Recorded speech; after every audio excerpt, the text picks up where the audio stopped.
ಜೊತೆಗೆ ಏನೋ ಒಂದಿಷ್ಟು ಡಿ ಕೆ ಶಿ ಮತ್ತು ಸಿದ್ದೂರು ಬಣದ ತಿಕ್ಕಾಟ ಒಂದಿಷ್ಟು ಕಡಿಮೆ ಆದಂಗೆ ಅನಿಸ್ತಾ ಇದೆ. ಯಾಕಂತಂದ್ರೆ ಹೈಕಮಾಂಡ್ ಆದೇಶದಲ್ಲಿ ಏನೋ ಪ್ರಯತ್ನ ಮಾಡ್ತಾ ಇದೆ ಅಂತ ಅನಿಸ್ತಿದೆ. ಅದಕ್ಕಾಗಿ ಮೋಸ್ಟ್ಲಿ ಅದು ಇಳಿದ ಸಂದರ್ಭದಲ್ಲೇ ಇದು ಹೊಸ ಸಮಸ್ಯೆ ಸಿಲುಕಿಕೊಂಡಿದ್ದು ನಿಜವಾಗಿಯೂ ಕಾಂಗ್ರೆಸ್ಸಿಗೆ ಒಂದು ದೊಡ್ಡ ಹೊಡೆತ. ಯಾಕಂದ್ರೆ ದೊಡ್ಡ ಸ್ಕ್ಯಾಂಡಲ್ ಆಗ್ತದೆ. ಇದು 5,000 ಕೋಟಿ ರೂಪಾಯಿ ಸ್ಕ್ಯಾಂಡಲ್ ಸಾಣದಲ್ಲ. ಇದ್ರ ಜೊತೆಗೆ ಇನ್ನುಳಿದ ಈಗಾಗಲೇ 80% 60% 40 ಅಂತಿಲ್ಲ, ಈಗ 60-80 ಇಲ್ಲಿ ಭ್ರಷ್ಟಾಚಾರ ಅದ ಅಂತೇಳಿ.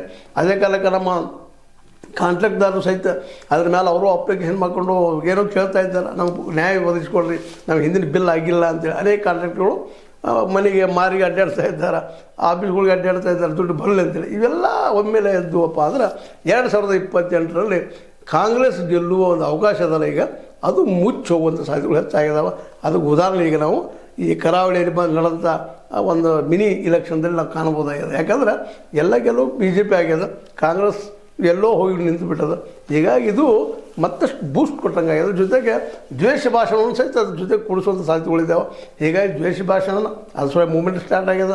ಅದ್ರ ಜೊತೆಗೆ ಇದೊಂದಿಷ್ಟು ಎಲ್ಲ ಕೂಡಿಸ್ಕೊಂಡು ಆದಷ್ಟು ಕಾಂಗ್ರೆಸ್ನ ಡ್ಯಾಮೇಜ್ ಮಾಡುವಂಥ ಎಲ್ಲ ಪ್ರಯತ್ನಗಳನ್ನು BJP ಮಾಡೋದ್ರಲ್ಲಿ ಎರಡು ಮಾತೇ ಇಲ್ಲ.